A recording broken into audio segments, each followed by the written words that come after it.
পুকুরের মাটি কাটার কাজ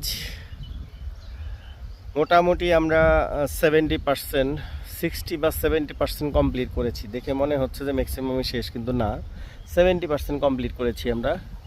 তো 70%-এ ওই পারে যে মাটিটা দরকার তার মাত্র 50% হয়েছে আমার ভিটির। আর এই পারের যে মাটিটা দরকার সেটারও মনে হয় 50-60% হয়েছে, কারণ বেরির কাজটা করতে পেরেছি, ভিতরের মাটি এখনও ফালানো হয়নি। তো এইটার আপডেটটা হচ্ছে এটুক, এখানে এই পরিমাণ মাটি আছে। আর আমরা এই যে ভিতরের পার্টটা, আমরা এইখান থেকে এই শক্ত মাটিটা কেটে হচ্ছে ওই ভিতরে দিব, যেটা তুলনামূলক কম পরিশ্রমের হবে এবং দ্রুত আশা করছি কাজটা শেষ হয়ে যাবে। এখানে 2 দিন কাজ করলেই কমপ্লিট করে ফেলতে পারবে। তারপরে আমরা চেষ্টা করব ফিনিশিংয়ের কাজটা করে ফেলতে, কারণ প্রত্যেকটা কাজেরই একটা সৌন্দর্য রয়েছে।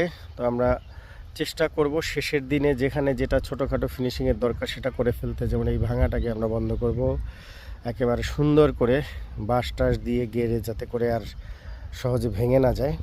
আর এই যে অংশটা বক্সুটিটা বের হবে, এই যে কর্নার বেশি ঢুকে গেছে, এটাকেও আমরা লেভেল আপ করার চেষ্টা করব যতটা সম্ভব। তো এই হচ্ছে পরিস্থিতি আপডেট। আপনারা সাথেই থাকুন এবং আপনাদের কোনো পরামর্শ থাকলে অবশ্যই আমাকে সেটা বলবেন, যাতে কাজটা সুন্দর করতে পারি।